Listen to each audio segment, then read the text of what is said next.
This is the lecture for PEG and 251 Fluid Mechanics, all about momentum. The objectives of the momentum section of this course are to be able to understand how the momentum equation is derived from Newton's second law, how to apply the linear momentum equation in order to solve problems, and then also how to integrate previous concepts we've covered, such as the Bernoulli equation and continuity, in order to solve problems dealing with linear momentum. So, when you think about it, as a fluid moves, it exerts forces. Think about as you're spraying your sidewalk with a jet of water from your hose, how it pushes dirt down the sidewalk. Or as an aircraft is flying, how the flow of fluids over the wing forces that wing to be lifted upward. So the forces that are exerted by these fluids can be found using the linear momentum equation, which is a statement of Newton's second law, as you remember, which is F equals mass times acceleration. But when we're dealing with fluids that are moving, it's not always clear to figure out what mass truly is. So we need to manipulate Newton's law just a bit in order to get it to work for us. So let's consider a parcel with mass m that's moving with a velocity of v. So if we have a little parcel,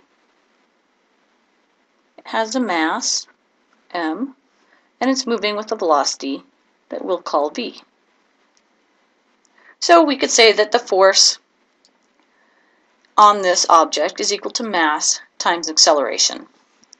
Now, if you remember, acceleration is just a measure of how that velocity changes over time. So you can rearrange Newton's law to be that the force equals mass times the change in velocity over the change in the time. And then rearranging that one time more, you get that the force equals the change in mass times velocity over the change in time. Now, if you remember, mass times velocity equals the linear momentum. So you could say that a force exerted in any direction on a fluid parcel is equal to the rate of change of the momentum of that fluid parcel.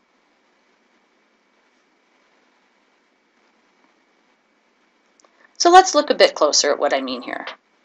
Here we have a stream tube of water, and what a stream tube is remember we talked about streamlines. So if you take a three-dimensional picture of a whole bunch of different streamlines, and you combine that into a volume, you get a stream tube. So if we have a stream tube, and it has water that's flowing steadily, but it's non-uniform, in the time dt, the distance that it travels is going to be equal to whatever velocity it's traveling times the amount of time it took to travel there. And if you multiply that out, you'll see that comes to a length. So the distance it travels equals velocity times dt.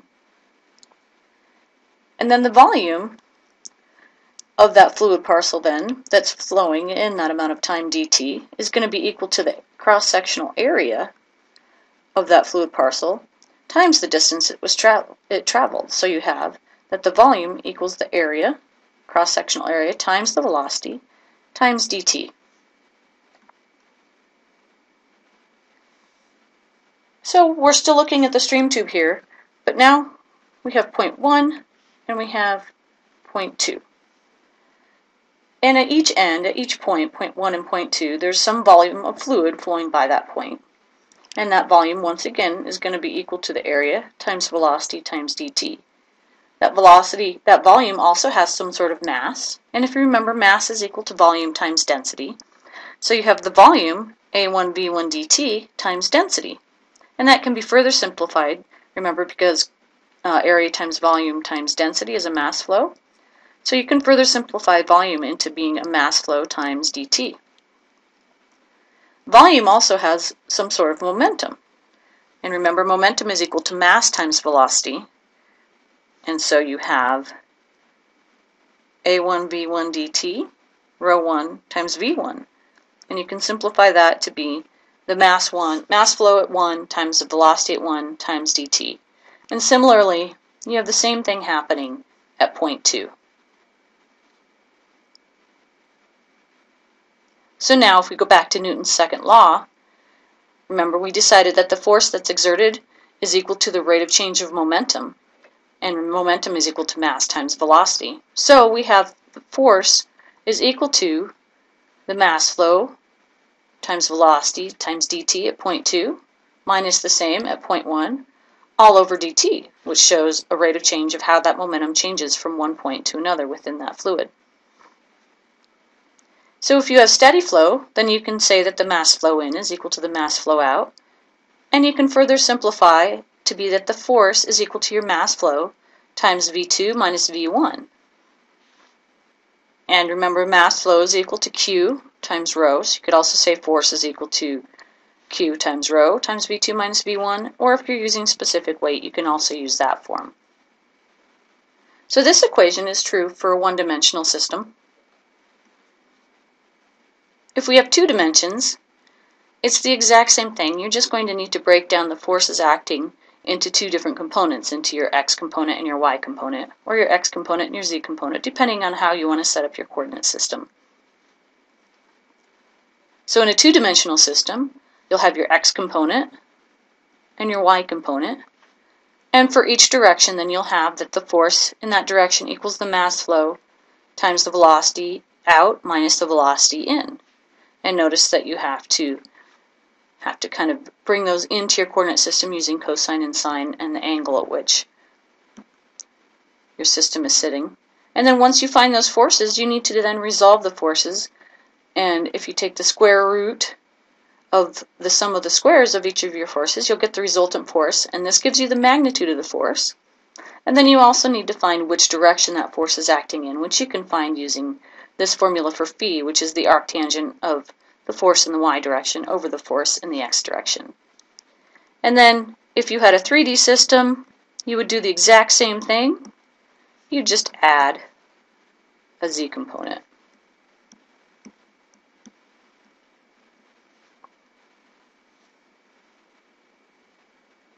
So let's talk about how we're actually going to apply this concept of linear momentum to engineering problems.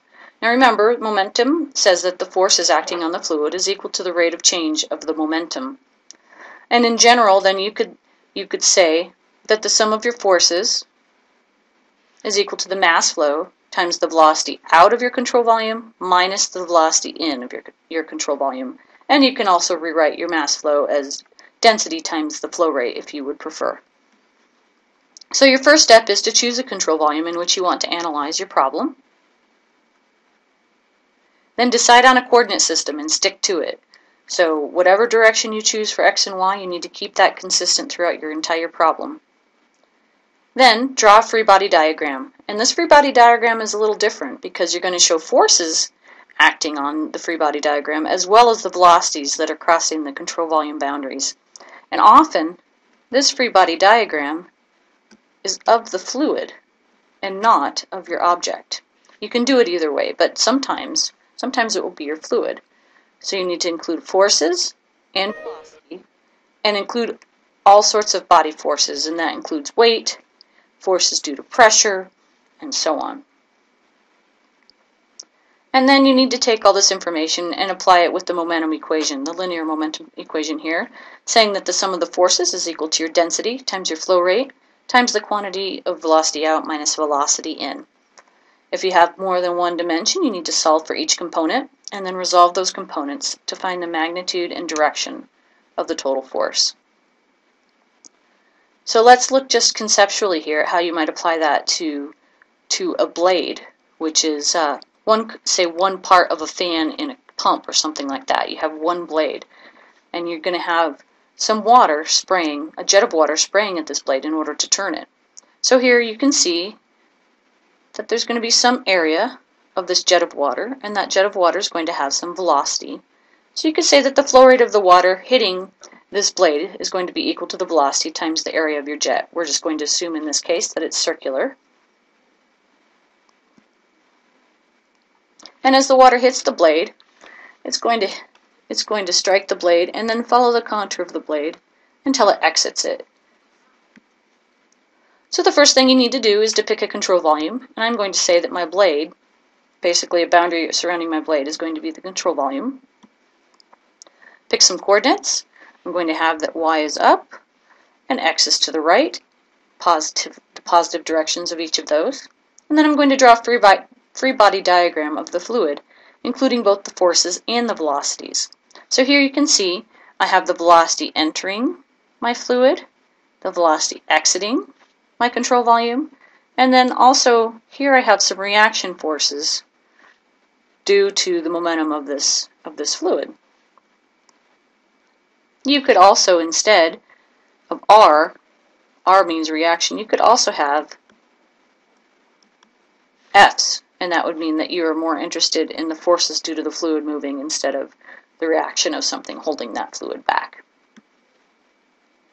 So you would calculate the momentum equation for each component, the x direction and the y direction,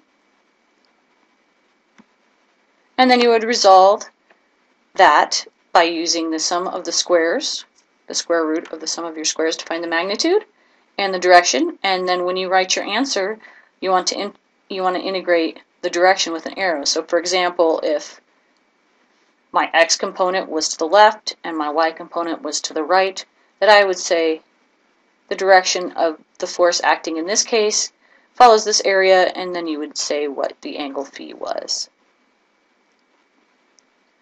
And we'll also get a bit more complex, and we may set that control volume in motion. So here we have a blade that's moving at some sort of velocity w to the right. You still have the jet of fluid hitting it, but now the water is in a sense chasing that blade.